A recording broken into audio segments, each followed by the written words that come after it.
What up, fam? Hit that like, hit that subscribe. This is Agree to Disagree. Phillies have lost 4 series in a row. Is it time to panic? We're going to talk about it. Uncle Sweeps, Nick Delgazzo, the legendary Brian Wilson, and the fucking man himself, Tom Arnone. These 3 guys from Jersey bringing you real talk with no agenda. You don't like them? Tough shit. It's their show, and they're going to say whatever the hell they goddamn want.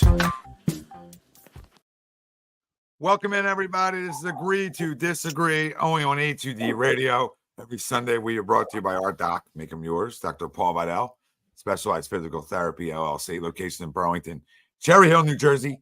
Find them right there down on the web, specializedphysicaltherapy.com. Because every Sunday, not every Sunday, but this Sunday, we want to wish the big fella a happy birthday. All right, Brian Wilson not with us tonight, usually not with us often.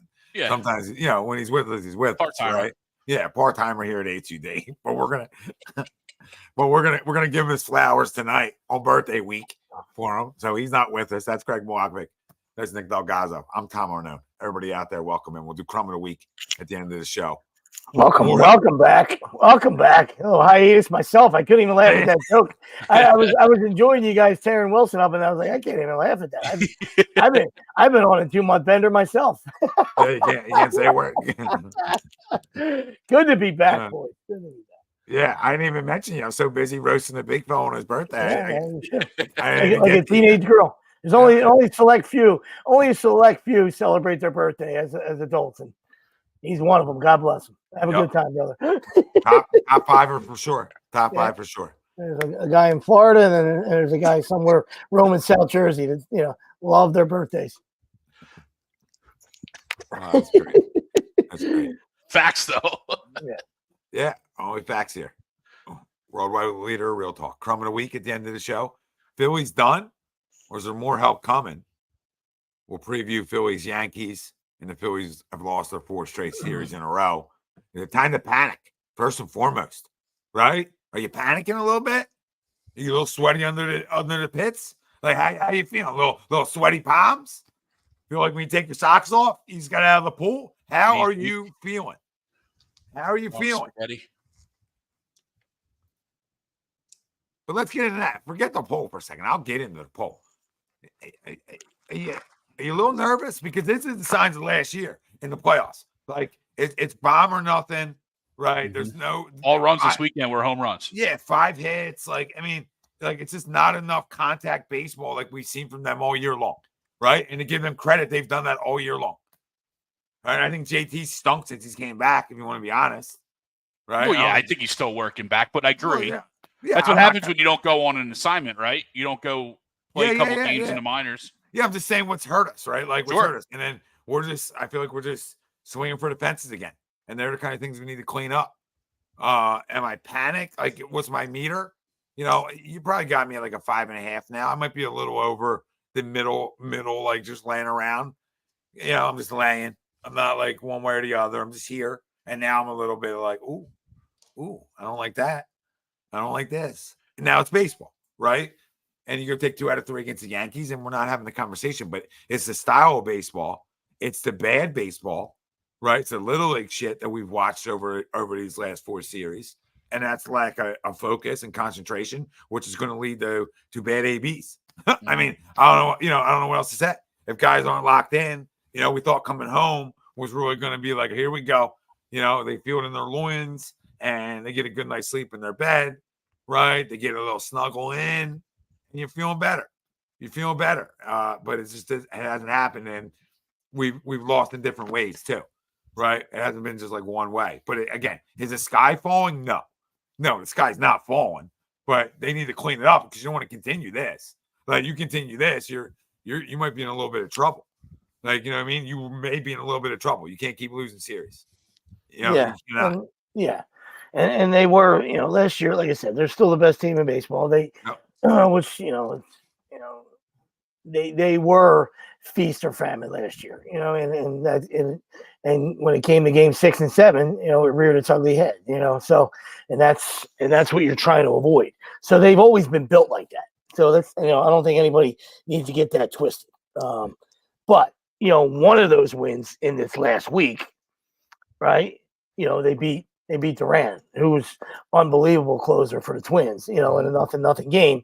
Harper doubles. They just pieced an inning together. They didn't go yard there. They just scratched and clawed and had a tremendous at bats against one of the best closers in the game. So yeah, I mean, it's not surprising. That's who they are. Like you said, it's crazy that Stott's, the kind of year Stott's having, that you're getting from a lot of guys.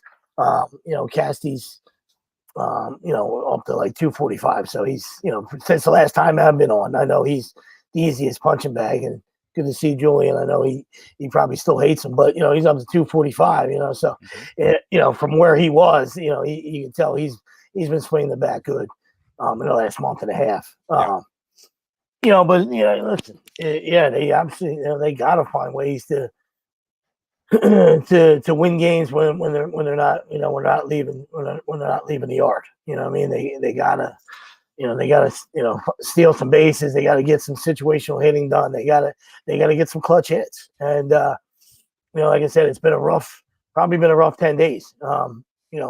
Obviously close to my heart, but 3 wins out of 3 wins out of Lip, Tyler Phillips, and obviously the win against Durant on Tuesday or Wednesday. So that's their last 4 wins right there. Today 3-0 lead, and it looked like it's still, again, to your point, it was 2 home runs by Schwarber, but still nonetheless 3-0 lead. You don't have an ace on the mound. You got a young kid on the mound, but they couldn't tack on, so that's, it's, you got a 3-0 lead, you got to kill, you got to have a kill shot, especially when you're playing a good baseball team like the Guardians, the Indians, excuse me. I never say that. I apologize. That's the first time I think I've said that since it happened. But when you got a tremendous bullpen like the Indians, you gotta extend the lead, because once you're behind, that's their kill shot. And that's the kind of stuff you're going to see in the playoffs. They kind of remind you, of that Diamondback series. This series reminded me of the Diamondback series. Like just the lights out pen, enough hitting. Obviously we know the Diamondbacks lineup got hot, at the right time. Some timely starting pitching. But their pen was awesome, in that series last year. And that's kind of what that's what the Indians remind me of. They got to have, if not the best pen, in the game. I don't know the numbers, but to me, their pen is unbelievable. And their 2 middle guys are the best defensive middle guys in the game. I know they both, Jimenez hits better than obviously the other guy, but those 2 guys are on electric up the middle. And we always talk about pitching and defense, and you just got to hit enough. So we'll see. I didn't mean to go along there and go on a little tangent, but I think we've seen this story before, so that's what worries you. They got 8.5 game lead. So to answer your question, I think when it gets to like 5, I think that's when you get a little nervous. It gets 5 or inside of 5. Luckily, the Braves haven't done anything, and the Mets, the Phils were 3-7 in their last 10, and the Braves and Mets were like 4-6. So nobody was able to gain any traction. So that's why you didn't have to hit the panic button. But there's some holes that are coming to the surface. That you're gonna have to fill them in somehow. Yeah, some things we've seen before, Greg. Before we get yeah, I'm right with you guys. I'm kind of right in that 5.5, 6 range right now. I think one of the benefits of it happening now is they can hopefully fine tune to correct it, right? But as you said, Tommy, in both sweeps, right? This is what we saw last year in the playoffs, right? This was what we saw. That was our demise. And you look around the league too, is everybody is like anybody that we're seeing in the playoffs is loading up on left-handed pitching, right? Arizona's not really in it right now, but they went out and got a lefty out there, right? You know what I mean? All the contenders in the National League are loading up on relievers and or lefty relievers, right? I look at a game like today, like you said, Sweeps, like I think Rob mismanaged this game today. And again, we could nitpick every game, right, on decisions 1-1. But when you have a guy like Allard out there today, anytime in the 5th inning, you got to have someone hot to come in ready to go. Like you're not. That was probably his last inning anyway, right? And I think he came out after the home run to Noel, right? But I don't care if they were two bloop singles. There's no way in the 5th inning to me that Allard is facing Noel lefty on righty. Well, I mean, I gotta have Ruiz or I gotta have Kirkering up and ready to go, especially because we had the day off yesterday thanks to Tyler, right? The bullpen had the day off. Everybody should have been available. Kirkering and Ruiz both have shown that they could, if they get Noel out, they could roll in and pitch the next inning as well, right? So it's not like that would have been a one batter, even if it is. I just think once you had 2 men on base, there's no chance that Allard, to me, faces a righty, a power righty that Noel is. Well, yeah, because Rob's the king of like doing that move and then he doesn't, right? Yeah. It's like that's I agree with you there because you talk about like just the way baseball works, a bloop, and a bomb, and it's a tie game. Well, right? I would so you definitely sort of know how it works. Yeah, so I would definitely intend to agree with you. In this, especially because Phillips gave you a complete game yesterday. Yeah. Right. So you got guys rested. Normally in the 4th inning, I would disagree with you. Right. But when you're scuffling, you're trying to, you're trying to make moves that might be air quote a playoff move. And so it might only be the 4th inning in a regular season game. But when you're on the struggle, but yeah, no, it's the top of the 4th. But when you're on the struggle bus, either way, you're on the struggle bus. You're not going to get 6 out of the guy. So I don't, like you said, it might.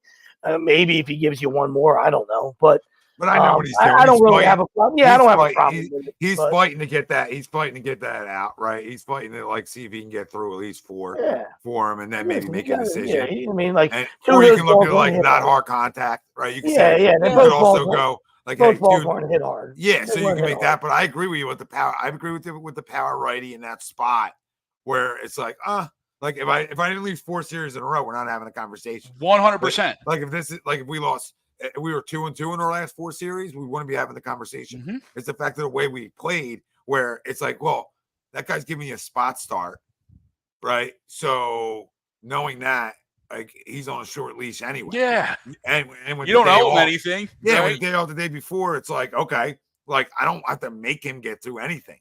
Right. But either way, like listen, it is what it is. He gets the out. We're not talking about, but to the poll, right? Because we're to the poll after losing another series in a row, which is 4. The Phillies front office has no choice but to make additional moves. Do you agree or disagree? Let us know. Facebook, YouTube, Twitter. That's where we're live. Everybody get your podcast. We're there as well. Hit the like, subscribe, follow, like you all are already. Join the conversation. We'll read off your opinions or comments. All right, and let's go. I disagree. Too. I think they've done enough. Now, there is some small stuff they could probably do. Sure. I don't think there's going to be anything big, though. I don't expect like another a big move, but like additional, maybe something small, but I don't think they need. I don't think they need to. They brought another back at a bullpen arm. They brought in another left fielder. They hit off lefties for them, and maybe even righties at times too, right? Or start. Either way, like I would think to start.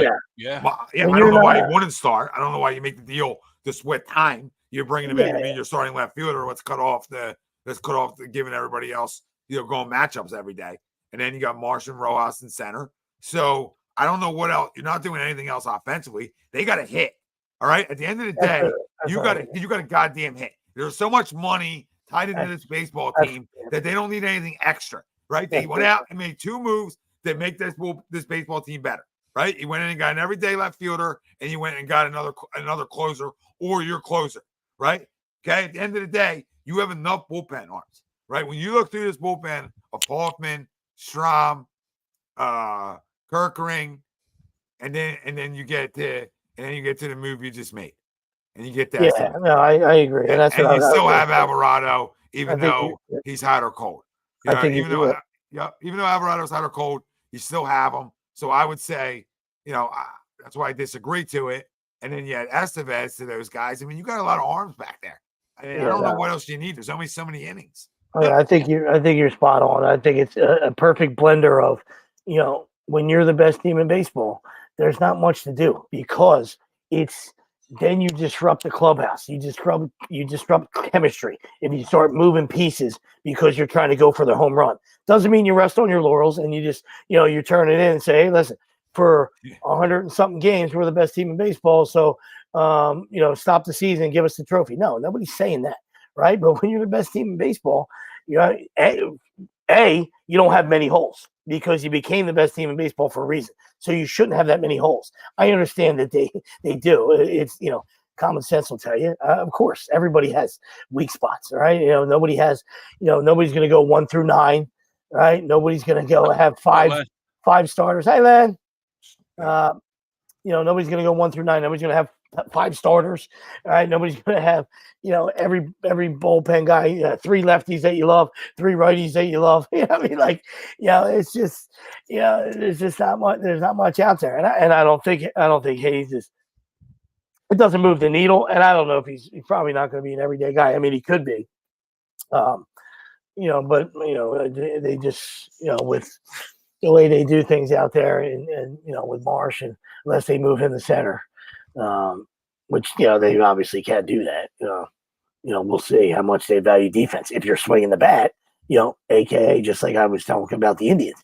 If you're swinging the bat enough, then you can have guys that hit 205, in elite defensive positions, up the middle, center field, up the middle, and behind the plate. Right, those 4 spots.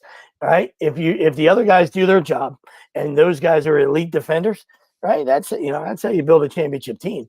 It's like just speaking on Rojas. I know everybody's had enough of them, and I get it. You know what I mean? Like when everybody else ain't hitting, it's you can't hide him when nobody else is hitting. So you're going to need all that money. There's not any pieces to move. You know what I mean? Like you got some minor league chips that you can move, but you got big league contracts. You got $300 million men. that are making a killing, right? They're the guys that have to carry it, right? Not role guys, not guys that are either platoon guys, role guys, specialty guys. Those guys aren't carrying you. They're just pieces of the puzzle, right? There's guys that are carriers, like you always say, Tom. We know Ryan Howard was your guy when the weather broke, right? The big piece was a carrier. Right. And listen, the other guys, he had 2 other stars with him in the lineup. There's nothing, absolutely 2 other stars in the lineup. So, but the big piece was a carrier, right? And those, that's what it's going to take to win a World Series.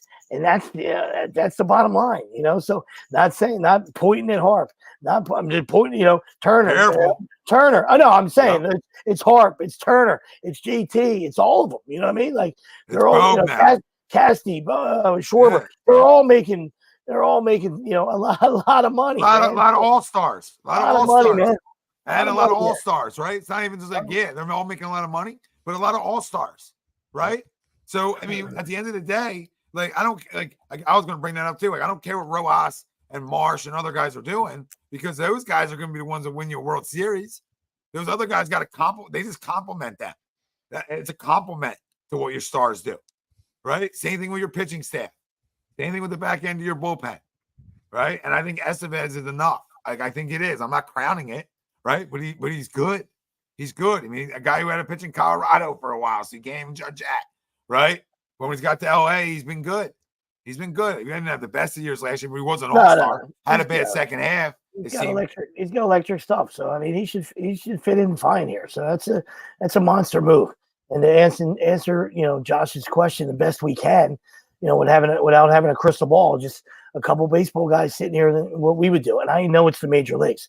So, you're going to tell me it's the big leagues. I don't have any, a way to avoid an offensive slump at any level is to roll the ball, to start runners, to put guys in motion, right? And to open up some holes.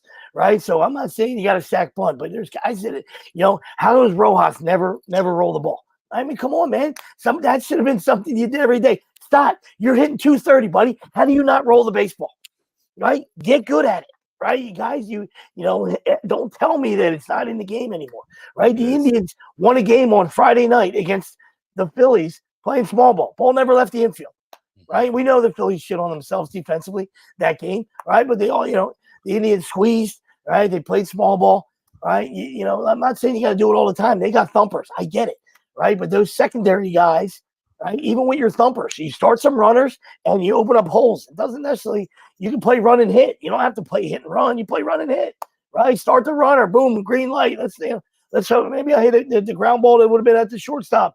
You know, maybe they switch to coverage, whatever. You know, you just have to, it takes one of those innings where you've created enough pressure where you didn't have to hit a ball, you know, hit 3 balls out of the park, and you manufactured some runs, and that's how you stay out of slumps. I mean, you know, besides that, it's just about, you know, it's about approach, Josh. I mean, it's not easy. You know, we all played, you know, not at the big league level, right? But we all played this game. It's humbling, and it'll eat you up offensively. You know, hitting's hard. We know that. You know what I mean? But you got to make it as simple as you can, and you got to change your approach, and you got to go early, and you can't guess, and you got to be on time, and believe me, it's not easy. So we're not. Yeah, it's hard to be on time 162 too. Yeah, right? so Like, we're not telling them it's easy. It's just there's ways to stay out of slumps. Without always getting a hit. You know what I mean? Like, and listen. And sometimes it's contagious, right? Mm-hmm. And that's what we're watching right now. Sometimes it's like, all right, like some guys are going to slump. That's baseball, right? But you need other guys not to, because your lineup's deep enough for other guys to carry on different nights. And that's what happened all year, right? It's not run from what's happened all year. Is the fact that, they've been carried by different guys throughout the year, right? Because nobody's slumped at the same time. Over the last 4 series, it seems like everybody's slumped at the exact same time. Yeah, and here we are. Yeah. So, I mean, like, that's contagious too, right? Then everybody starts pressing, right? And that's baseball. You know, as much as they either talk about not doing it, right? And calming your life down when you go out there, sometimes it's a mental game. And at this level, it's even more mental than even the lower ones, because like the talent's there. So when you have the talent, like it's all mental. It becomes all mental. We're about to hit the dog days of summer, man. We're about to hit the dog days of summer. Long years. We're on the back. Yeah, we're on the back end of this 2 month. There's a 2 month race to the finish line. That's where we're approaching. So, and that's why we talk about getting guys rest, getting guys off their feet, different guys. And that's the problem with having the DH locked into one guy. And we understand that he's not a Gold Glover, but there should be days where and that's our biggest gripe, with Topper sometimes, is becomes too missionary. You know what I mean? I think he's a good manager, and he's probably the best guy for this job. Perfect heartbeat, perfect pulse, players guy, but sometimes he's a little missionary. He's a little, sometimes it's baseball for dummies. You know what I mean? Like you gotta get creative. You know what I mean? Like there's no reason that Schwarber can't play left. Why can't he play left one game? Get somebody else off their feet. You know what I mean? I don't know. No, you're right. Greg, the last time he did, he got hurt. Yeah, no, I understand. But I hear you. Sure. Before he got hurt, I really thought that was a nice wrinkle to throw in there once every 2 weeks. Yeah, then right? To keep his bat, but also get somebody else off their feet, right? Yeah. Probably got hurt on purpose. So I'm good. Let me pull this. I'm glad you two disagreed to the poll, because I'm going to agree to the poll. And I'm after another arm, right? I'm after another bullpen arm, specifically a lefty, because I don't know that I can trust Alvarado anymore. And that's really my only concern is Jose Alvarado. He's had rest, right? Like, so, he's had rest. He's in different situations now, and we're still getting the same result out of him. So it doesn't have to be a huge move. I mean, obviously Tanner Scott's the name out there.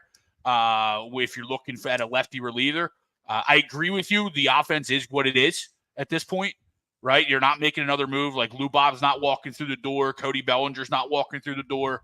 I'm after another left-handed reliever. Yeah, I'm not against it. Like, I'm not telling you, but I mean, I just feel like you have to get it done with right now. You got to bank on Alvarado. You got to bank on Soto being better. Yeah. So, I mean, but I was, listen, we know Dave Dombrowski, so, if something out there fits and it helps us, he's going to do it. I just don't think they need to. There's no choice, right? I'm just gonna say, I hear you. like that's what my disagreement is. Like no choice. You're not going to have 3 dudes in the pen. So then let's just say Greg had his wish list. You got Tanner Scott. Then you got to get rid of one of the other 2 guys. You're not going to have 3 lefties in your pen. So something's got, something's got to give. Obviously, I know your disdain for Alvarado. I hear you, but I don't think they're going to get. I just don't know that. I when you're going to use him, you're not going to use him. Yeah, if you're not going to use him in innings for us. Yeah, if you're not going to use him in a high leverage spot, then he's useless. Then you're not going to use him. So. Yeah, but I mean, you could always do that. It's a lot of shaking, a lot of moving and shaking. But I think these are 2 guys Alvarado didn't bring in here per se, but yeah, he did. Dombrowski did bring Alvarado in. Yeah. And he brought Soto in. So these are 2 guys he brought in. So if you got to bank on it, both have electric stuff. So you just got to hope that they're on. Listen, or you got to trust Matt Strom in these situations too. Like, you know what I mean? It's not like they don't have another lefty. So I know he's not throwing like those guys do, or at least like Alvarado does, but doesn't mean you can't trust him because he's proven you can trust him. You can trust a righty in those situations too, right? You can trust a Hoffman. You can trust, right? You can trust a Kirkring. You can trust an Estevez. Like, if you're not going to trust those guys, then why bring them in? You know what I mean? Like, that's my thing. Like, you got to trust. No, you're right. It doesn't have to be the lefty matchup. No, absolutely. Like I said, you got to find that guy. They got plenty of pieces. So, who is that guy? And it could be Stram. And I mean, obviously, we talk about an all-star. Hoffman. You love to have Hoffman on the back end, but and that's the big thing to me is that's why you got to establish roles. I understand mixing and matching. That's why I hate it, because if you establish roles, then somebody else can take on that. Like when we're talking about one of the best pens in baseball, not to beat the dead horse again, right? With the Indians, right? Cade Smith today comes in the 5th inning, 1st and 2nd, nobody out. That's Stephen Voigt's bullet. That's his guy. Any high leverage spot, Cade Smith. He knows he's got the monster on the back end. Cade Smith doesn't have to be. That's the trigger, though, right? Cade Smith doesn't have to be the closer. He can use him anywhere, right? So you got to, who's that guy where you can just go, hey, here it is in the 5th, in Greg's spot, like Greg said today, in the 4th inning. I don't like it. Who do I want to throw here against John Jenkenzie, or whatever his name is? All right, who do I want to throw here? Yeah, that's your Hoffman or I know. No, I'm saying. If that's because it's going to close now, then and that's the move. Yeah, absolutely. He has to. Like, I don't know why you make the move. Is a weapon. Yep. And then those guys, those Kirkerings and Hoffmans and Stroms become your weapons in those spots. So now you have the flexibility, but Sweep's 100% right. If you don't have that role in place, it's hard to be able to do all the leverage, because then you got to worry about the back end. Like, all right, who do I use here? Because I don't want, I'm going to need a guy in the 9th, right? Like, so you have your guy in the 9th. So now you go after these other guys with these guys, and then you have your Soto and Alvarado there as well, which isn't like, Alvarado's not the worst thing, right? I mean, we've seen him be lights out, right? If he's lights out, then our bullpen's really good. Really good. Yeah. Now, I don't want to bank my whole season on it, but I will in a way, because I watched the guy. I'm not saying he's going to go to the minors again, because that's not happening. But I watched a guy go down there and fix stuff. So when I see a guy fix stuff, I want to believe he's able to fix it again. Right? I want to believe it. He's proven he's able to fix it. I want to believe it.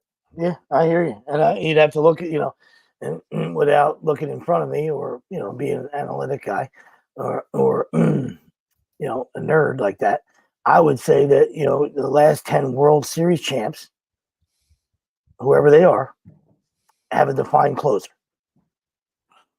All right. And, that's just, you just can't, I don't like the mixing and matching. I just don't like it. I don't like it. You know what I mean? It's, you got to have a dude back there. You know what I mean? We've been saying this. Yeah. I mean, all of us. We're not trying to be like look at the old guys talking about roles and closer. Look at them. Right? No, this is, you have to have it. Like you got to know what music you're playing at the end of the game. You understand? You got to know what kind of light show you're having. You need to know that. You need to know that. If we just want to keep it like that, you need to know, right? They got a violin going on or whatever the hell's going on at that ballpark, right? If it's wild thing, whatever's going on, you need to know. And if you know, then guess what? Now other guys are placed into their roles. But when you don't have the back end role figured out, not because you don't want to, because you want to do it a different way, now nobody knows what their role is. And for relievers, the more you know the roles you're getting put in, the better you're going to be. Yeah, because you're going to have a routine. Because if you're the monster at the end, right, around the 7th and 8th inning, you might go get a massage, right? You might go. You know what I mean? I'm not, I'm not talking X-rated. I'm not talking X-rated. I'm talking a little deep tissue on the shoulder. Right? You jump in the hot tub. You jump in the hot tub. Yeah, you get cupped. You get a little Michael Phelps. You get a little cupping. Whatever you do. You're not waiting for the phone to ring in the 5th inning. You just see. All right, I'm good here. I got time. When do I drink my Red Bull? Yeah, right? yeah, Exactly. Seriously, yeah. When do I throw my lipper in?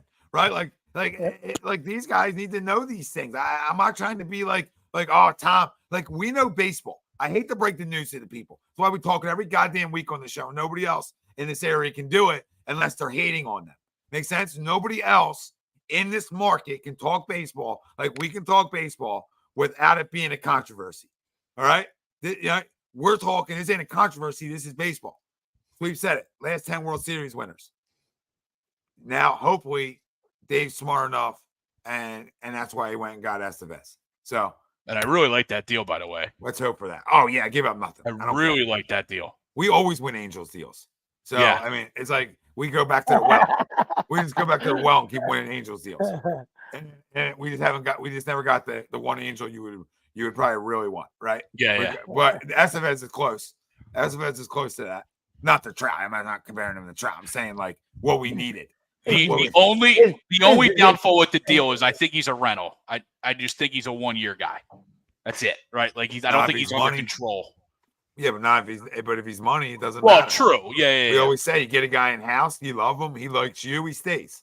Guys aren't trying to move around. If they got a good spot and they like where they're at, guys aren't gonna move just to move. If the money's right.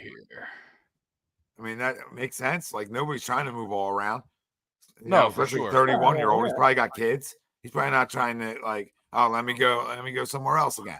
Yeah, he is an unrestricted free agent. And again, it's not a make or break it, right? Like you need to win. You're in it to win this year, right? But obviously, would love to have a guy like that for multiple years. Steve, you're wrong again. Steve, as a catcher, look at you. Look at you, as a catcher. Like, yeah, I want guys to always be ready, of course. But you're ready in your roles. You're ready in sort of the inning you're going in on. Like, just like little things like that. All we're asking for is a closer. Whatever else you want to do in between the game, go enjoy yourself, Rob. Okay? But I need a closer, and I think this is what Estevez is. So now they gotta run with that, right? They cannot run away from him and be like, well, this is our highest leverage situation. Now I want to pitch him in the 8th inning. Because what he's done, right, since going to LA is closed.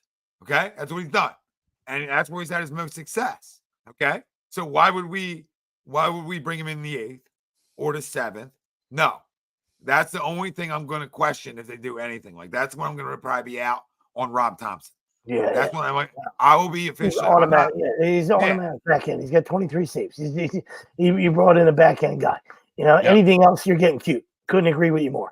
Anything else is it's artsy cute time. All right, and I got no time for that shit.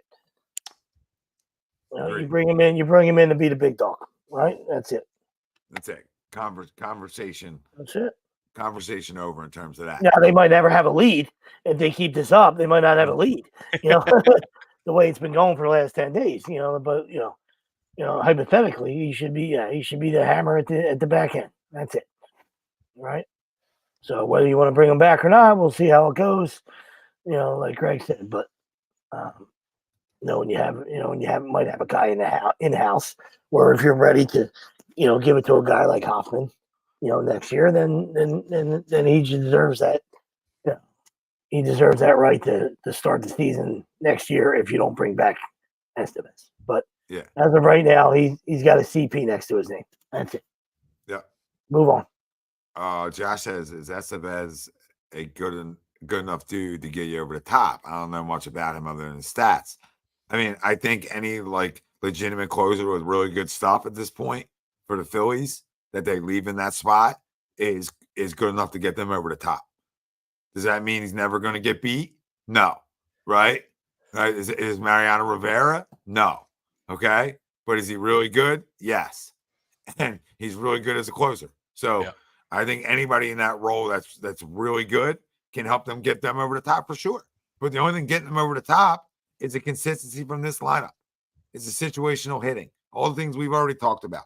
Right? And if you agree with that, hit the like, hit the subscribe, stay with us, turn your damn alerts on, comment in.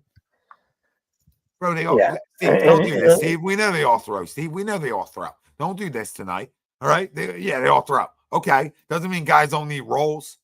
All right, because you never pitch a day in your life. All right, you're a little league. You're a little league arm. You know what I mean? You're the rec ball arm.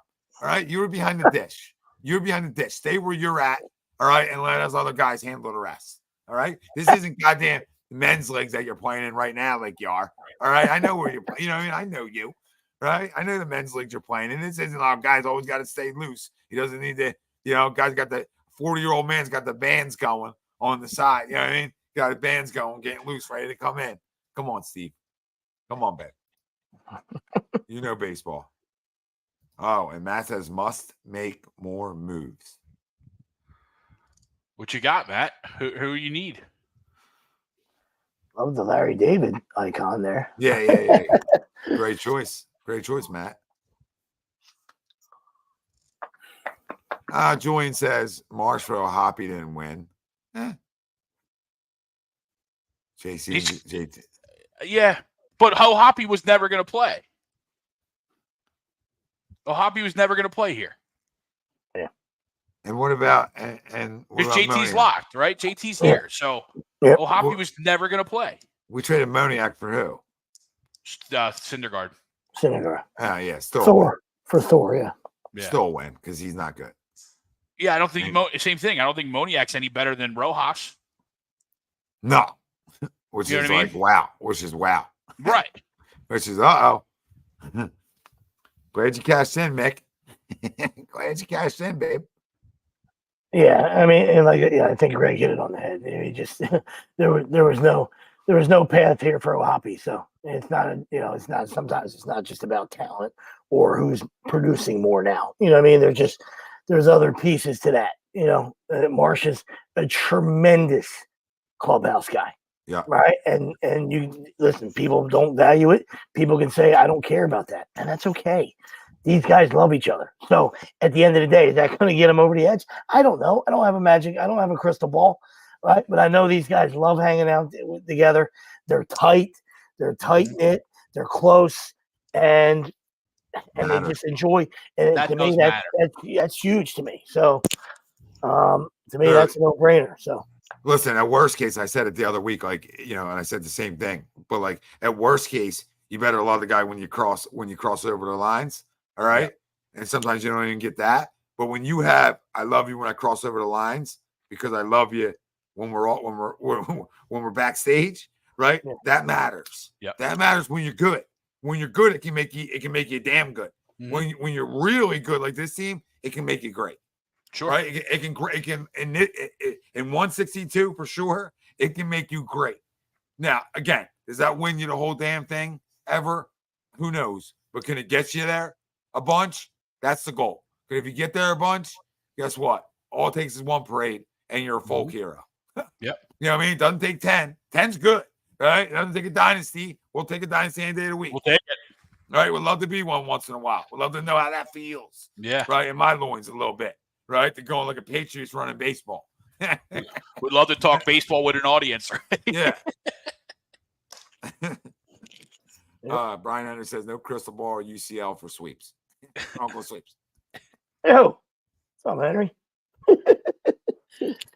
Ask Blanton. Dynasty Ask Blanton. What did you say? B. Henry, what's up, brother? I don't know. So last 10 World Series, right? Texas Rangers. Their closer was Will Smith. Right. Houston Astros, The closer was Ryan Presley. Yeah. Atlanta Braves, their closer was Will Smith. Oh, wow. Dodgers was Kenley Jansen. Nationals they had Sean Doolittle actually was their guy with the most saves. That's probably the only one that didn't have like a sustained lights out closer. And Red I Sox. have to go back and look that up. They might have picked up somebody at the. I went through their roster. The deadline. Oh, okay, I got you. And it didn't jump out that. No, Doolittle definitely a closer. I didn't know if they picked somebody up. Yeah, but still, they had a guy with 30 30-something saves. Yeah. 29 saves. 29. I mean, that's close enough. Yeah. Next one was the Red Sox in 18. That was Kimbrel. The Astros in 17. Who was that? I forget. It was Ken Giles. Oh, wow. Cubs was Carlos Rodon. Royals. I forgot. I just looked that up. Oh, the Royals was Greg Holland. Yeah, he was lights out there. He was lights out too. He was lights out there. The last one was the San Francisco Giants. Now they had two guys. The biggest guy was Sergio Romo, but they also had a guy that had 17 saves, Casillas, or 19 saves, Santiago Casillas. But to your point, they all had guys in that back end that knew what their role was, right? Through a whole conversations, that was the point, was you have a guy that knows their role, right? This weekend, Sweeps, you said it perfectly, right? You could use Cade Smith or Hunter Gaddis or whoever you wanted to at any point because you knew that you had Moose at the end of the bullpen. Yep. Right? So that if you had a lead, had to get a lead, whatever you need to do, you knew that you had Clase at the end of the bullpen, and that wasn't going anywhere. So now Vogt can use all his guys at any time during the year or during the game. Yeah, and you're right. And Kyle's right on this too when he says, Phillies roster hasn't had any consistency for a month now. Every night there's a new lineup. Marsh is hurt. He's showing it offensively and defensively on that fly ball. He should have caught. Once the deadline is up and they finalize the roster, they should right the shit. They lost 4 series in a row and picked up a game on Atlanta, so at least it hasn't hurt us yet. Yep, you're right. Facts. You're right. And this is baseball where lineups go through the ups and downs like we talked about. This team's too deep for it to be everybody. That's the problem last playoffs, and that's the problem right now. It's too deep. There's too much money, and there's zero excuse for that, for this, right? For a month, right? Zero excuse for it because there's too much talent all throughout it. Somebody's got to step up, right? I need at least 3 guys that are swinging it well at once. Goodness gracious. I can't have 2 guys swinging it and nobody else wants to swing it, even a little bit. And just Dynasty's right. It was Chapman for the Cubs. I was just going to dude, I was just about to say. Thanks, Dynasty. Appreciate it, brother. I was just going to say, we're just adding an addendum to the show. Poor Greg said Carlos Rodon, and it was not it. It was Chapman, even better. Yeah, he had the most save, but I missed the Chapman. Yeah. Brian said the crazy part is, especially bullpen-wise, there are a ton of guys who are irrelevant in the regular season that catch fire in the postseason. Yeah, you see like those live arms. Like I thought, that could be like a Kirkering. Right now, he's not irrelevant now, but he still is. Right, he's still irrelevant to the baseball world. Right, a guy who can have get you not in the closer role, but I'm saying get you big outs. Right, get you big outs. Live arm. Every postseason has heroes on both sides. Yep, absolutely. And your heroes always aren't your stars, but guys emerge. Guys emerge. Absolutely. Was that John's comment about the? He had the long comment about John's? The roster sustain or the lineup sustainability and consistency. It does seem like, though, from everything that they're saying, that almost Rojas is the odd man out. Hayes is going to play every day in left. Marsh is going to play center. Rojas is going to get a couple nights a week, but it's pretty much going to be those 2 or 3, or those 3 in the outfield of Hayes, Marsh, and Casti. As it should be. And I agree. Listen, if Marsh is healthy, we said this from day one, right? The guy's young. And Sweets brought it up. He's a great clubhouse guy. That matters. And he's talented. Okay? So let him play every day. Mm-hmm. Let him struggle, right? Because if he cares it looks like he cares, he's going to work on getting out of it. right? But when you're in and out every day, and it's like the feeling of not knowing if you're playing. Like we talk about the psychological, mental side of it. I'm not saying that everybody's got to play all the time, and I'm not saying that, right? I'm not trying to be that guy. What I'm saying is when you go get a guy and he's talented enough to play every day, and he's younger and he doesn't know if he's playing every day, and then he plays. We talked about timing and rhythm and all those things. Those things are knocked off. I don't care if it's a lefty, a righty, he's ambidextrous. I don't give a rat's ass. He's got to play and get through it. And if you have a long sample size of it and he can't get it done, that's when you change up things. Mm-hmm. But no. He's not a 32-year-old journeyman that you're trying to develop him too. You can develop him and win. That's why you're paying all these other contracts. Yeah, you're willing to try to develop Rojas, but we're not trying to develop Marsh. Like why? Because Rojas is faster and get them more baseballs. I get it. With the other guy brings you more with the bat. And he's not bad defensively. Let's not act like he's not a traffic cone defensively. He's good. The other guy could be, you grab a lead and Rojas could be an 8th inning defensive replacement. I mean, exactly. It doesn't, so there's nothing wrong with everybody having roles. You know what I mean? Like we talked about, like, whether it's, in the pen or lineup wise, having a role goes a long way. Everybody knows their job, and they don't have to worry about doing somebody else's job. Just do your job, stay in your lane, and that goes back to Josh's point, asking us about the manager. Listen, we love Topper. You know what I mean? Maybe not Greg as much as me and Tommy, but like there's some chinks in the armor, of course. There's a kind of a reason. We've talked about it before. I know I've been on a hiatus, but there probably was a reason why he was a bench coach for 30 years. You know what I mean? Like, and then not because he's not a baseball guy, not because he doesn't know what he's doing. It's when you get in that seat, it gets a little hot. It gets a little hot sometimes, and then you don't push the right button, and then you start taking the heat. And so this is a monster postseason for him.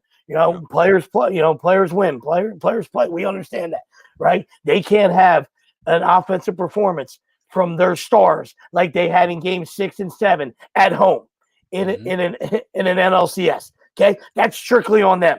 But in the World Series, Topper had some moves that we didn't like. Right, in the NLCS, he had some moves we didn't like. So now you go to a third postseason, with if you see what happens with these last 2 months. If you go to a third postseason, and you got the best team in baseball, and you make some questionable moves, then people are going to be calling for your head, man.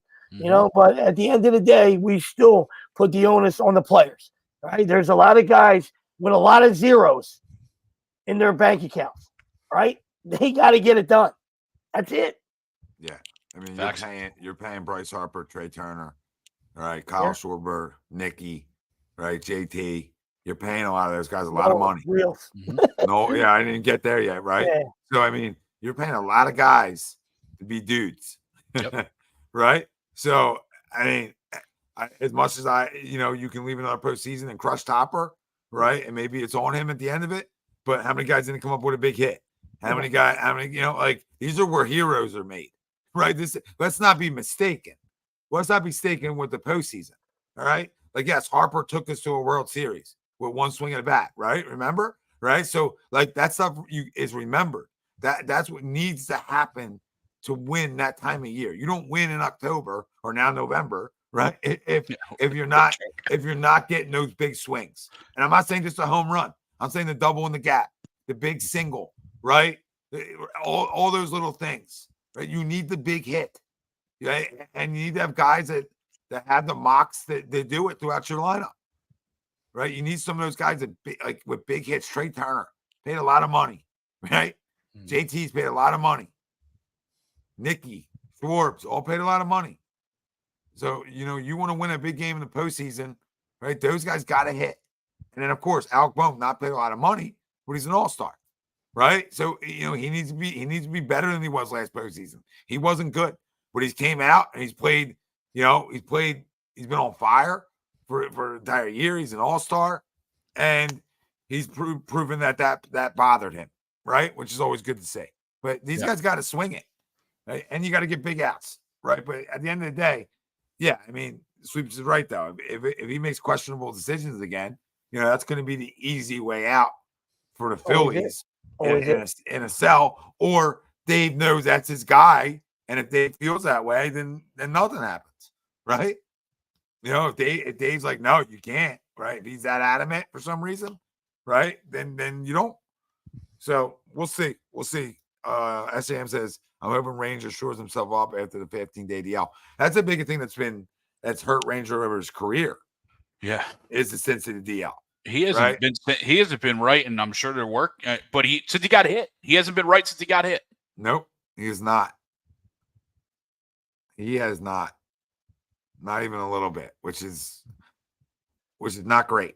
But again, it goes back to your Nolan, your Wheels having to be great, and obviously Sanchez now.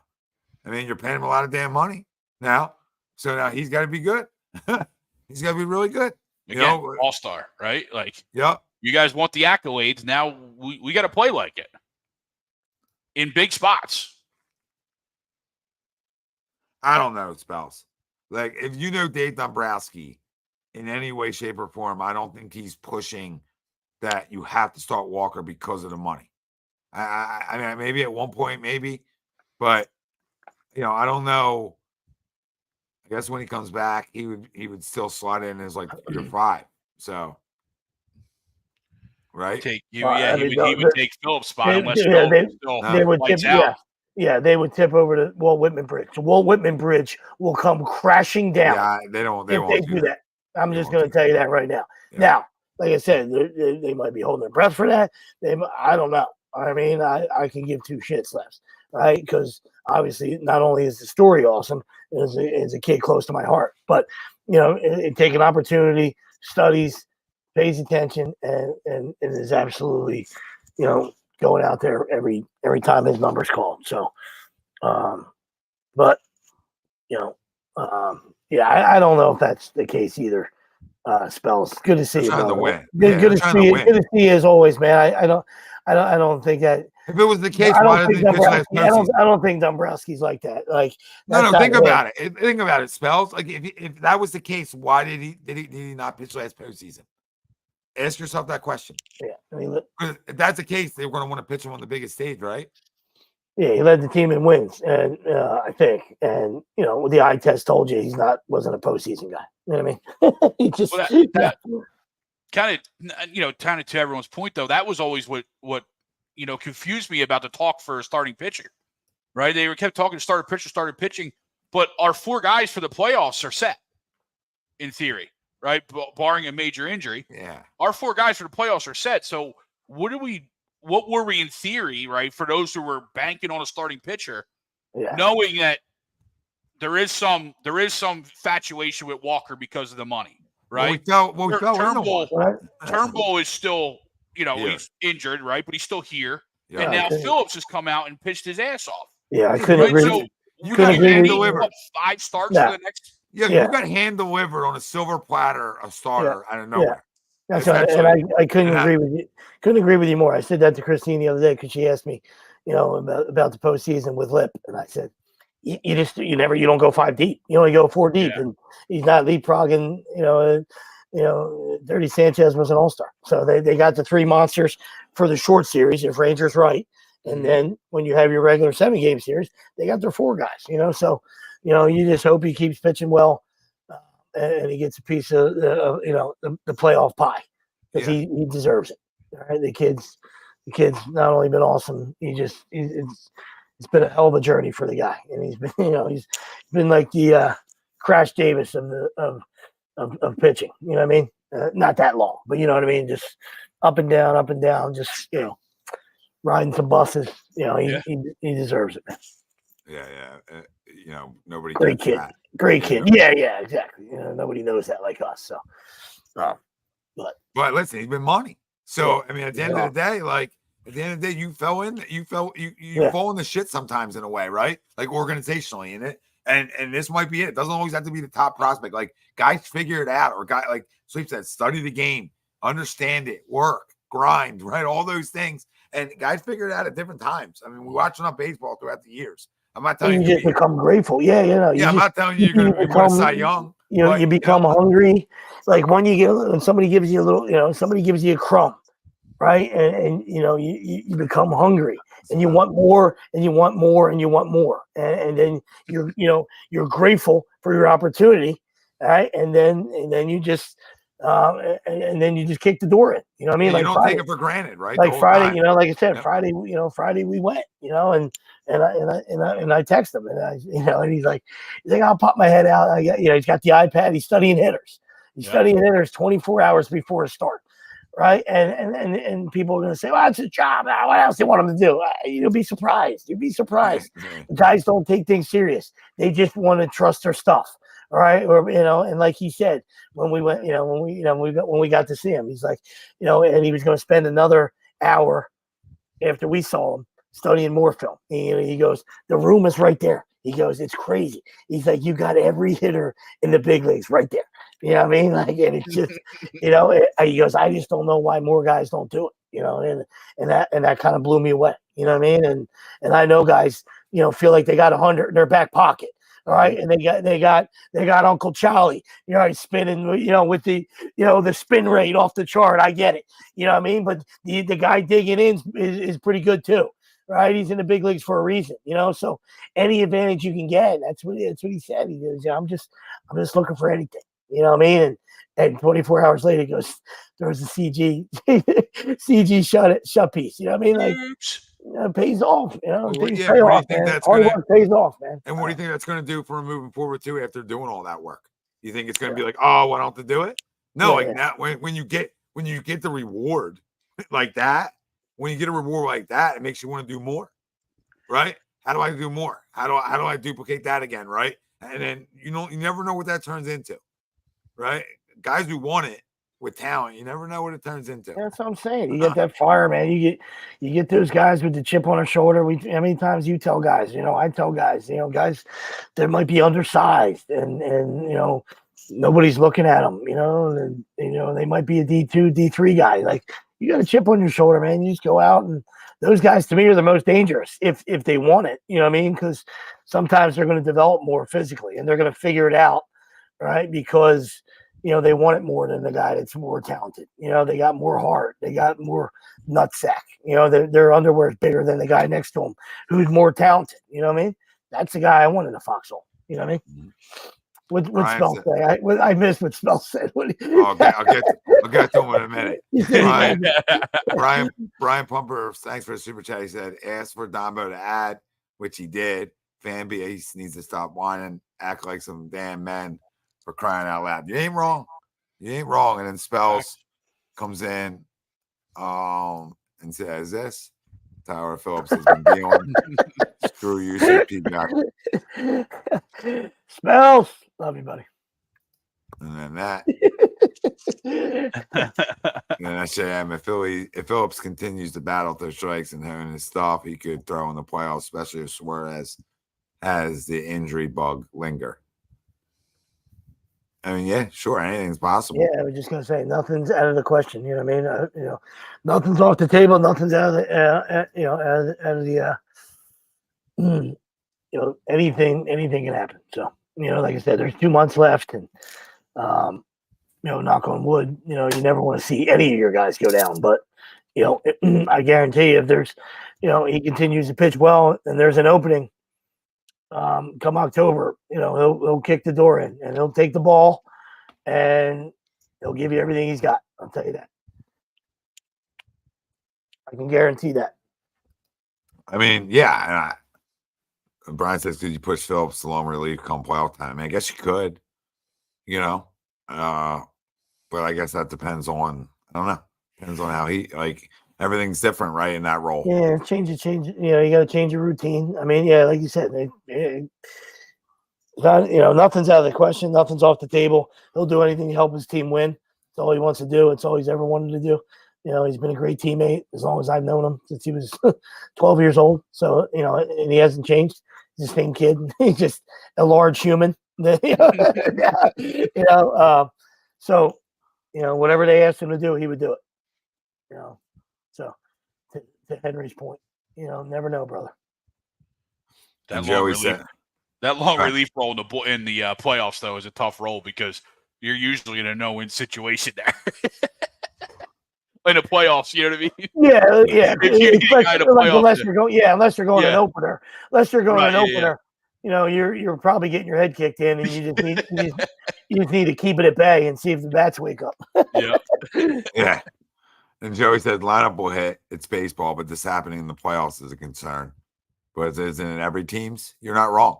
This lineup isn't much different than the one that went cold versus subpar D-backs bullpen. No, you're spot on. Like the ones that win or the ones that don't go cold that time of year. It's really Go cold now, right? it's that simple. I hate to say it. No, I agree with everything he said, except for I thought the Diamondbacks had a great bullpen. Maybe not great, but I thought the Diamond, at least they got hot at the right time. So they might not be your everyday names, but that's neither here nor there. That was a year ago. That's the only thing I would disagree. They did get cold. SJM says I'm all in on our fellow South Jersey native, Lumberton, Bishop Used to alum, my favorite storyline in recent memory. I don't know him personally. His cousin was my daughter's Nick Nurse bringing home kid. Nick, you. Oh yeah. Nick, I Nick thought you, like sorry. I thought it was like Nick Nurse. How do we get an action? To Nick? Yeah, I could have said yeah. But no, that's crazy. Small world right there, right? Yeah, right. It's like a small world for real, SJM. But yeah, his story's awesome. Are you kidding me? I mean, it's like it'd be the same as like Gowan or Smeltzer being here. Like it's just those guys who lived here, or any guy that grew up here. You know, it was about like Trout for years, right? We're talking about. I mean, Trout's been rumored to Philly for like 45 years now. Like 45 years rumored to Philly. But it's the same impact. I mean, his might even be his is even better story. Yeah, Eagle season tickets. Yeah.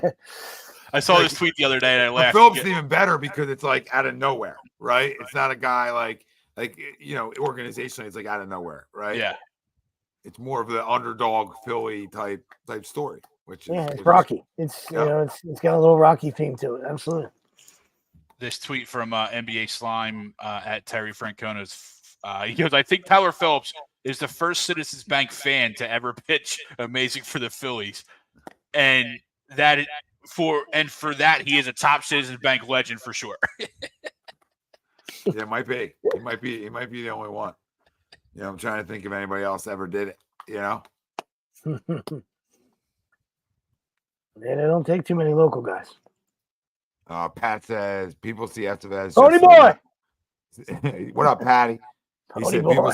people see Estevez just as a rental. I mean, listen, if the guy continues to dominate, they will sign him. Yeah, you're right. No, I agree. Yeah, you're spot on, Pat. And he says Alvarado, Hoffman, Estevez, Strom, Kerkering. That's a nasty five. I couldn't agree with you more. Mm-hmm. That's what I'm saying. They don't have to add anything. Like if that's not good enough with this lineup, then and this starting pitching staff, like okay, then we're just never going to win one.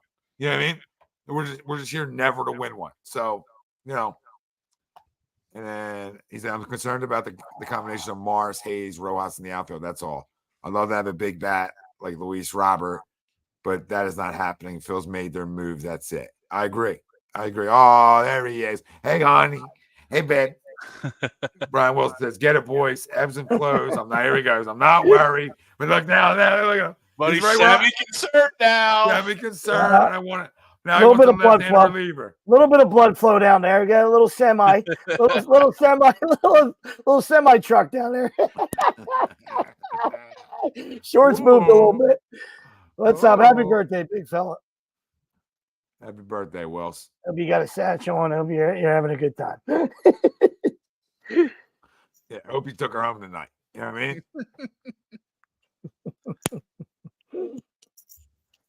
All right, what else we got here?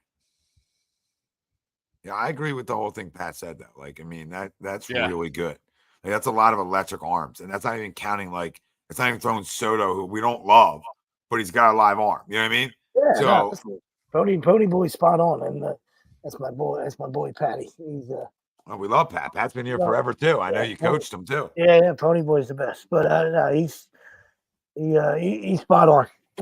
And like I said, it's a legit concern. I understand what he's saying about that little platoon semi bowl of poop right there. But again, as we addressed earlier, you're not going to find teams that are 1 through 9. They paid the moose knuckles, right? A lot of zeros, right? So if your role guys, aren't doing things, then your big boy's better, Yeah, and like I said, like Austin Hayes is fine. Like he's fine.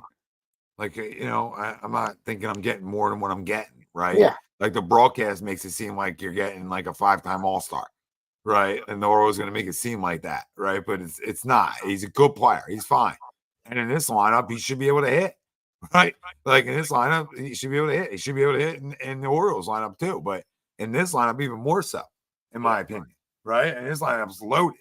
So you get penciled in somewhere in this lineup, you should be feeling good. So listen, if he bats 270 and loses some baseballs, then listen, we're happy as a pig in shit, right? So we don't need to go hitting 40 bombs or anything. He gets a big hit in a big spot in the postseason, it's worth every penny.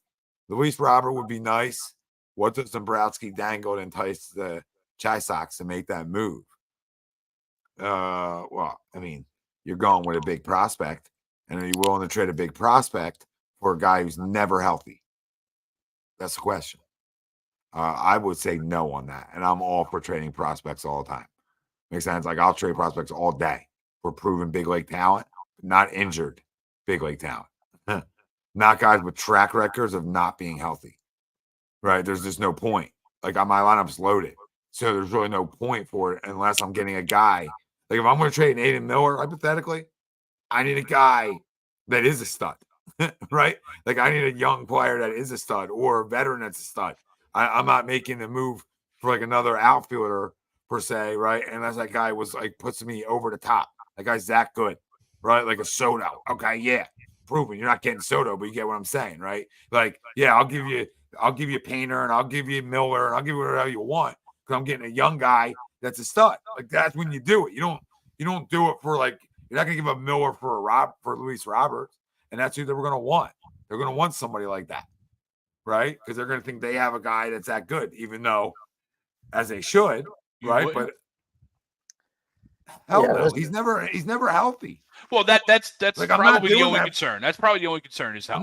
No, because like I'm set up to win for years too. Like you know what I mean? Like I need those guys too. Like if I don't believe Luis Roberts can play like 140 plus a year, then I can't make that move. The guys are going to miss time. I get it, but I need 130. I would make the move. 120, I might make the damn move, Greg. I can't make it when you're going by 70. No, I don't disagree there. When I have a guy, when I have a guy who could be fast tracked in the majors in 2 years, no, or a year, like no, I'm not saying that, but Painter and Miller very well could. I mean, I'm not, if Miller swings it like he's been swinging it, who knows how fast he gets up here, right? If Painter comes back and is good, how fast is he up here? I'm not saying I hold on to him for everybody. You give me a guy that has a decent enough track record and is young that I believe either has room to grow or is already really good, then those guys are open for business, but not for injured guys. No. Yeah, and I think that's a lot of what Chicago's going through right now, trying to trade them. I think they feel like now is their best time to trade them, but it almost behooves them to wait to the offseason so he can prove that he plays 100 games even there, right? Even 100 games probably gets them a better return in the offseason than it does now. And if he's like missing games because he's just a softie, it's not going to fit well in this locker room too. Yeah. And Dave Dombrowski's there. And Dave Dombrowski obviously is not going to do something to mess up this locker room. You got to give me a big fish.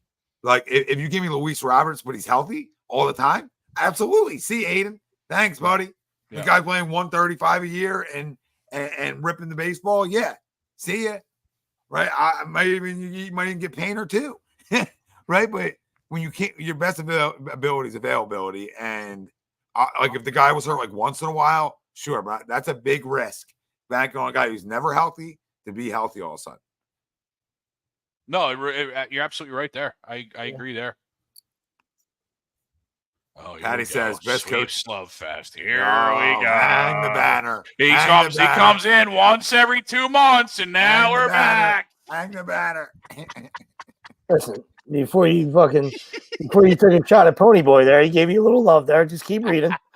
Right, you never let it play out there, buddy. You didn't finish the fortune cookie. So edit that, Pony Boy, and make it say two of you guys together. Two of you guys together continue. The two guys on the top are great. The guy on the bottom's an a-hole. Yeah. Outstanding job. Listen, I think Scott is the key to this. Scott is the key to this. You know, we left them out.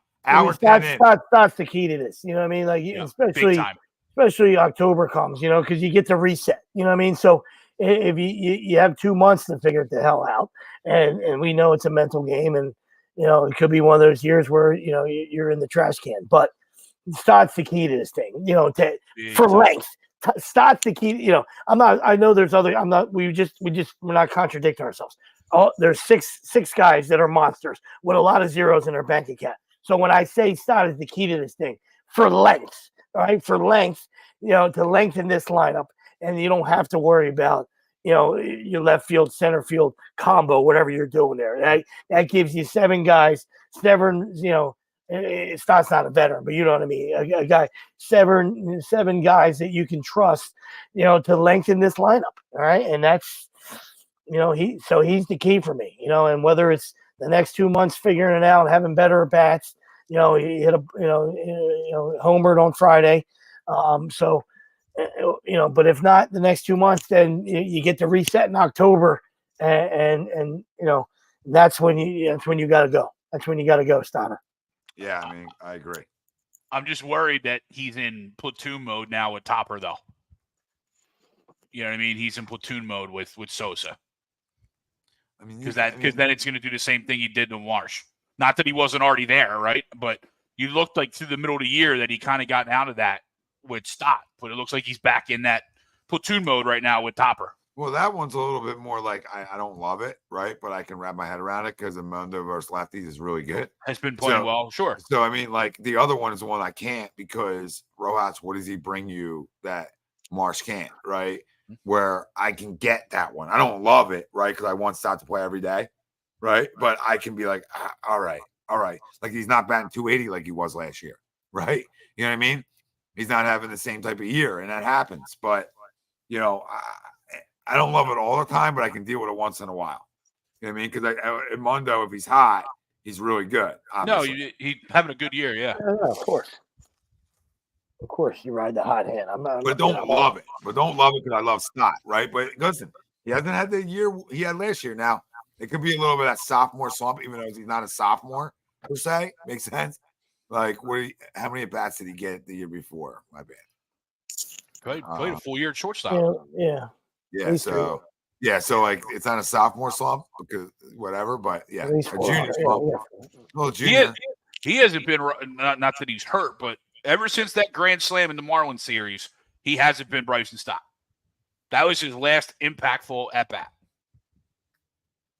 Well, I wouldn't say that is less impactful of that. Well, he's not batting under 100. He hasn't been the same since, though. I understand, but he's still batting. You know, he's batting 240 essentially. It's not great. I mean, we're talking batting title with this kid. I understand. I'm right with you, but I don't want to say his last impactful AB. I mean, it's hard to have a more impactful AB when you haven't played in the postseason again. So, I mean, it's like an unfair thing. You want to say, like, I don't know, I think where you can word it. I mean, 7 homers. So he's obviously had an impactful AB somewhere, just not on the magnitude of a playoff game. Like, I mean, you put a lot. You're telling a guy hasn't an impactful at bat since the last playoff game. Well, I mean, this is the last time he hit a homer in the playoffs. I get you. He didn't have another one in the postseation. I don't think he had to hit the rest of the postseason. No, I agree with that. That's what I'm saying. No, I'll agree with that. But then, like, you only knowing next time he can have a really impactful AB is his next postseason. Make sense? Like, that's what I'm trying to say. Or you bet 300. Well, yeah. I mean, yes. That's how Alec Boehm changed. Yeah, because I mean, even Brandon Marsh is kind of that same thing too. Like, we love Marshy, but even he hasn't been great versus righties down the last couple months. You know what I mean? Yeah, Josh. I mean, maybe. Like, you think having his first kid? Yeah, it changes. It changes things. I get it. It does. It's probably hard being on the road. Some things like that, right? So yeah, I mean, there could be some mental stuff with that for sure. Now, time to come out of that now because you've been doing it for a Yeah, while. no, yeah. I mean, listen, they're all human. You know what I mean? We look at them as athletes and robots. Sometimes they're human. But when you got money, you don't have many problems. You know what I mean? And I'm not saying, I'm not saying it's the end all be all. I'm saying like Stoddard's not up till 5 a.m., feeding the baby on, you know what I mean, during the season. You know what I mean? Like that's just reality. You know what I mean? Like, and I'm not saying, I don't know if there's a nanny, I don't know if there's 3 nannies. I don't know what's going on. Right. But when you got money, we're not talking about us right here. You know what I mean? Like we're talking, we're not talking about the common folk. So, that's his job. He's in season. So, but I'm not making light of it and not saying it hasn't. You know what I mean? It's a great question. You miss your family. I'm sure he loves being a dad. So, it's the greatest thing in the world. So, I echo that. So, I'm sure it has played a role. Absolutely. But, when you go to the yard, man, 2.5 hours, 3 hours, it's go time. Yeah, I mean, he's earned $6 million in his career. Essentially, he earned $768 guaranteed this year, and he's got 3 years of arbitration before he hits free agency. So, yeah, I mean, it's not like he's making $200,000 a year. He's made over $6 million. And like Sweet said, he's not changing diapers. Not saying he doesn't. You know what I mean? But he's not like forced to not sleep. But maybe he doesn't sleep. You know what I mean? You know what I mean? Maybe he's not sleeping. I don't know. I can't answer guys' personal questions at their house, right? But at the end of the day, like that, your baby's been here for a minute now. Yeah, right? Time to bust out. Time to go. Time to go. Yeah, now would be the time to go. Josh says, do you think? Yeah, we already read that one. Brian says, real question: how much trouble are the Phillies in when they have to pony up and pay guys like Marsh, Stott, and Bohm? Probably stupid a lot. Money. Yeah, stupid money. But that's what you need. I don't know. Because you can't worry about that right now because they got to go win a World Series. And then it doesn't matter. Yep. Right? Win a World Series and then things don't matter as much in a weird way. And then they matter when you don't bring guys back, of course. But guys like a guy like Bohm, they're paying. Stott, they have, like I said, they have under arbitration for a while.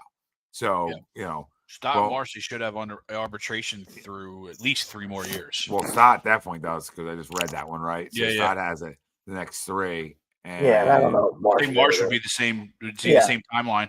And I don't know if he has a leg to stand on about getting paid. I mean, I know everybody, in the NBA they throw money around like Monopoly money, but and Boom, same thing. Boom has 2 more years. We love Marsh, but I don't know I don't know what he goes to the table with at this. You know what I mean? Like, no, at the time, I know what Henry's saying. Like, if he gets hot, becomes an everyday player, and then and I hear that, but as of right now, he's not going to the table with anything about being, without anything substantial.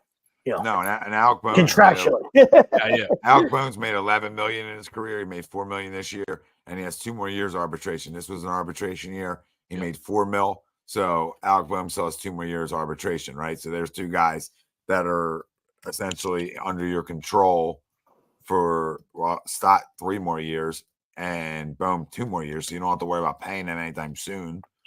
Like that, right? And then I'll tell you about what Marsh's is right now. Marsh has 3 years of arbitration too. He made $766 this year, and he's made over $4 million in his career. So those guys, even though they haven't got paid, they've all, they're all over $4 million. They've all done well. Alex made the most, obviously, this year because he got a $4 million arbitration. Where those guys only got $700,000 per se. But yeah, they're, like I said, 2 of them got 2 more years, and the other one's got 3. So.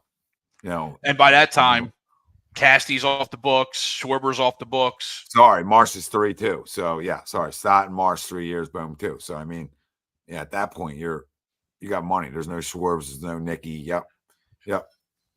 So you're good. You're good there, and that's where guys like Ada Miller and other guys, in your front. It's going to be interesting because then Harv goes to DH, and I was just going to say that goes to first, and Miller plays the hot corner. Miller plays third, or that's why Miller becomes a right fielder.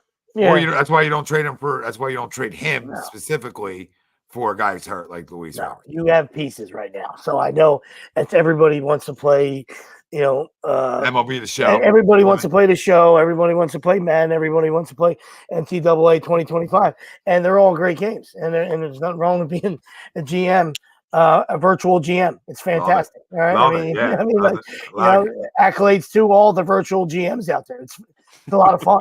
A lot of long nights. A lot of long nights. Yeah. A lot of sacrifices. A lot of recruiting trips. A lot of guys you got to don't want to leave a lot of people out in your speeches. All right, when you win, you don't want to leave people out in your speeches. So I give you guys all the credit in the world. But when you're talking about real life stuff, that's you just can't go for the downs all the time. You know what I mean? Like sometimes when you're, if there's something glaring and you can shore it up and you can drop that proverbial hammer, absolutely. But they got enough pieces here to take a bus ride down Broad Street. Yeah, they have more pieces than 2008 did, so I don't need to hear about like what else they need to do. Circling back to the poll question before we get into our Crumb of the week, after losing another series in a row, the Phillies front office has no choice but to make additional moves. Do you agree or disagree? You can still let us know. Facebook, YouTube, Twitter, that's where we're live. Everywhere you get your podcast, we're there as well. Hit the like, subscribe, follow. Like I always say, most importantly, still join our conversation tonight. And let's see what we got. We got a pathetic 13 likes over on YouTube. Let's go. Get that to 20. Come on, people. Come on. I mean, let's go here. Let's go. Me and Sweeps disagreed. Greg agreed. So, this is what we have. We made the moves we needed to. So now we got to go win. If we do stand pat, though, I am good. Right, I do like what they did, and from hearing from Dombrowski, at least offensively, they're done. Right, he likes what they have. He likes their bench, and from an offensive standpoint, they seem to be done. Yeah, I would think so too. I don't disagree with that assessment. Right, I do like what they have coming off the bench. Right, yeah. I mean, you're not going to add anybody different that's going to bring you anything different than like what a Weston Wilson or a Sosa would bring you. No, keep pounding that like over on YouTube. Let's go. Come on. Let's go. Come on. Get us over 20 before the end of the show here. Crumb of the week time. We do it every Sunday. I'll easily lead this off here. It's real simple. It's real simple. Like there's always one thing you do at ground rules before a baseball game. It's like it's courtesy. You know what I mean? So, like, I go to ground rules today, and I got a guy, he wants to critique my lineup. The lineup's the most basic lineup in the world. Got 11 players. Especially travel ball, right? Especially travel ball. I got 11 players. I'm batting 11 players. Dude. Yeah, he goes, who's your DH? I said, I don't have one. I'm batting 11. What do you, I don't need DH. Who's your EH? Well, that's anybody that's not playing in the field. Like, what, is this your first time? So after ground rules, this guy, I've never met him before. He doesn't want to shake my hand. And I was like, oh, okay. And then he proceeded just to be like a know-it-all at another point in the game where he wants to talk to me. And I just thought it was like probably the most unclassy thing I've ever seen or ever been a part of. For what? Like you got a problem with me? Like what did I do to you? Because you want to critique a lineup? And then this like his way his team went about things.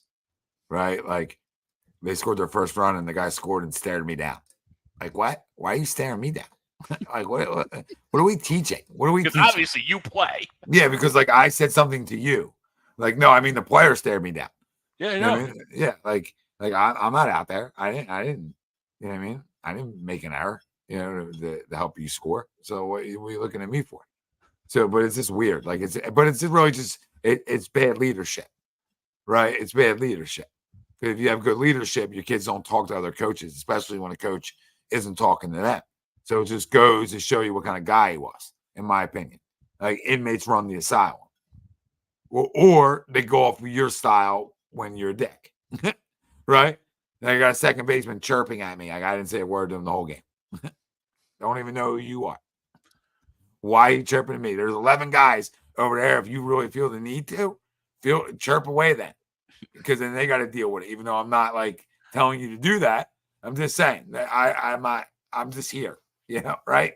I'm just here. If I engaged you or I said something to you, no, I said something about the shit umpires that tournament directors actually have the audacity to not only roll out on Saturdays, but they have to roll out on playoff games. Have a goddamn fucking feel over who's good and who's not. You had 42 goddamn consolation games in this tournament. Send the guy that was horrendous yesterday, that had a big ordeal, right? Send him to one of the 47 consolation games. Hey, babe, you lost 3 games today because you weren't good enough yesterday. That's how it works. That's how it should fucking work. All right? That's how it should work. So I'm just tired of it. I'm tired of it.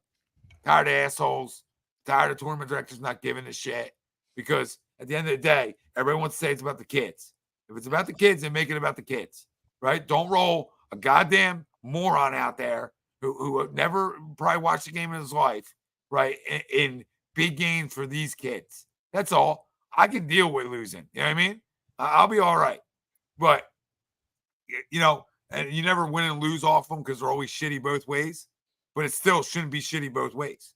That's the whole point. It shouldn't be shitty both ways. We shouldn't have to settle for like, oh, yeah, we'll get shitty both ways. Just give me somebody competent. Like the guy yesterday was like, oh, you know, nobody's perfect. I said, I'm not asking him to be perfect. I'm asking him to be fucking decent. Okay? Just decent. Just decent. I'm not expecting you to be lights out and you're a big league umpire. I'm just expecting you to be decent. Don't be egregious. That's what I said. I said, what are you? Is it defense attorney? That's what I said to the guy. What are you? Is defense attorney? You're over here hounding me. Why? I got another umpire that's coaching the game. Like, what are we here for then? Then maybe I should come out and do your job. You come do my job. And then actually I'll do both better. That's what I said to him. I actually could do both better than you do one. That's how bad you are. I'm just tired of all of it. You know what I mean? It's oh, we got our money. So whatever. And then, of course, in terms of like terrible human being coaches that roam around the streets here in travel sports, right? That are pieces of shit. So don't know the guy personally, but from my little bit of interaction, you're a fucking pussy. Cancel me. Cancel me. Because I don't give a shit. I get tired of people that don't respect it at all. Respect the game. I'm nobody. I said that to him. I said, who are you? I said, I never heard of you. I don't know who you are. So like that's after he said about the strikes. Like they were balls. Okay, dude. No, we're not. Mr. Know-it-all. I'm sorry. They were balls. All right, cool. You wouldn't shake my hand at ground rules. Then you wouldn't shake my hand at ground rules. Who are you? Are you somebody that I miss it? Are you famous that you're that big time? I think it's a PA thing. Well, I mean, not your whole situation is absolutely ridiculous. So, you know, tip of the cap to you for not exploding. But when I say it's a PA thing, 3 weeks ago, same thing. Like what we were playing the Westchester Dragons, umpire was horrible, and I was like, "Where's that?" And the dude's like, third base coach is like, "It's outside." I go, "No, he's talking to you. Yeah, I ain't talking to you, dude." Yeah. And it was like, he just tried to climb inside his shirt because I'm going to throw you in the dumpster. That's what I'm going to do. Mind your business, dude. I ain't talking to you. When I want to address you, I'll address you. Right? And I don't care if you're 6'9" or you're 5'11". Shut your mouth. Shut your mouth. I'm not talking to you. That's right? what I'm allowed to ask where that's at.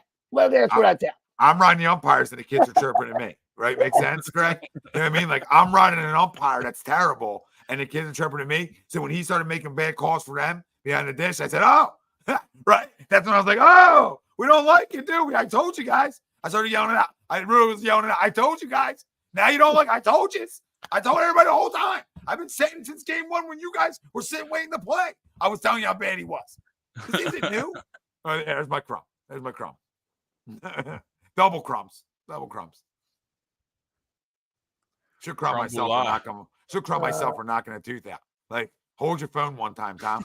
You know what I mean? Last Sunday morning, I'm laying in bed, right? And my phone drops off my face and knocks my whole tooth out. So, you know, good times. That's all. Triple crumb. Triple crumb. I mean, I know they won today, and it's only one game. I mean, but it's but how did Tatum not play? I mean, and even Halliburton. Like, how does Tatum not play? Like, you can say what you want about the Celtics, and you're gonna hate the Celtics, and you're gonna hate them all. Tatum's awesome. All right, I don't want to hear it. You know what I mean? I know they won. So it's not like, it's great. It's one game in Serbia. They're overmatched. They should be. You know what I mean? But how does Tatum not play? I'm like, what are we talking about here? Yeah, that's like, amazing. That's amazing. on, Hey, Mark, what's up, Mark? Hey, Mark, what's up, buddy? Derek White's 16 minutes. Bam's getting 20 minutes. Joe only gets 11. I know he got booed and stuff, but it's like, what are we doing, man? Like, goodness gracious. I don't know. I mean, Ant-Man need to play 19 minutes. I mean, I know Ant-Man's cute. He dunks, and I'm not saying he's not a good player, but like if you're ranking the guys in the NBA, and I know different guys fit in different roles. I get it. You know what I mean? So it's an Olympic roster. You know what I mean? But then why not just have 10? What are you doing with 12 then? Like if these guys, if you're not even going to give these guys a sniff, you know what I mean? Like, come on, and don't put them on the team then. You know what I mean? But I don't know how he doesn't play. Yeah, that's what he said too. Oh, yeah, it's tough with 40 minutes. You only played 10 guys. Well, yeah. Why do you have more then?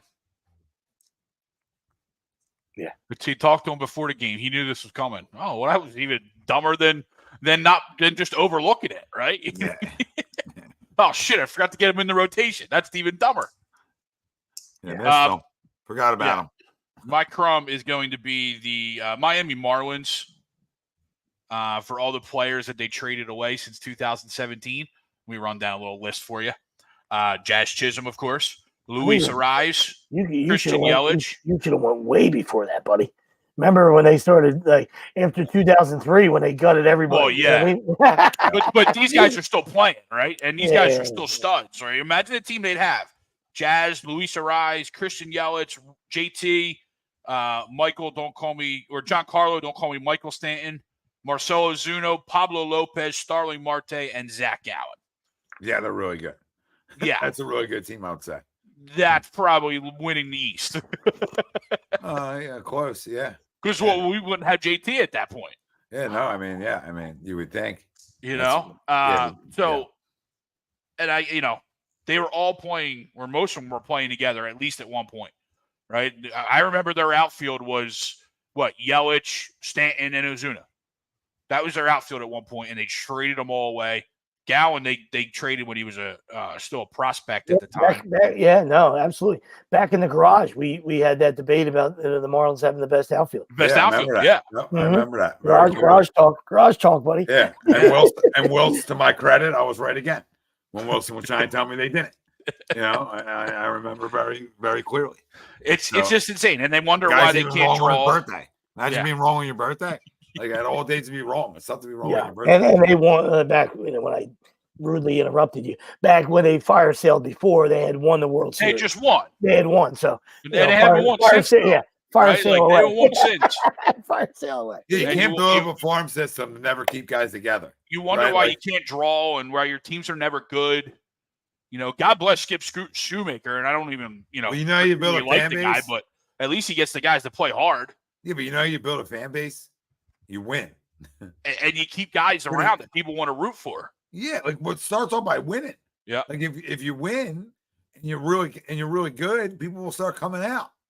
For sure. Yeah, but you got to spend so that the young pieces only go so far.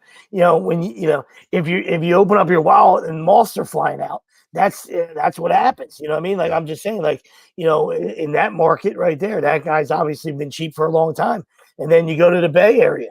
All right, the A's been trying Moneyball for 30 years. It don't work. You know what I mean? You got monster young studs, right? That lineup is potentially scary when you're talking about when you're talking about a Rooker and I think the Brown kid, Butler. You're talking about Rooker, Butler, Geloff. I mean, obviously Mason Miller when he's not punching tables. You know what I mean? Like you got some pieces. Like Lear's got some pop. Yeah, you got some guys there, like. And you gotta bring in some vets, man. You gotta bring in some star power, man. That's how but they just don't want to win. They just want to do enough to be, relevant. Exactly. To be relevant money wise, right? Yep, that's it. Yeah. Got to draw a profit. All profit. It's all profit margin. Profit sharing, yeah, absolutely. Yeah, it's not even about baseball. Yep. So not even about baseball. But no, great crumbs. Great crumbs. Great show. See you next Sunday. Hopefully for Len's sake, baby here soon. Don, good to see you, brother. Always. Yeah, always, Donnie. Always. I love weeds that I open my wallet, and I wish I had moss.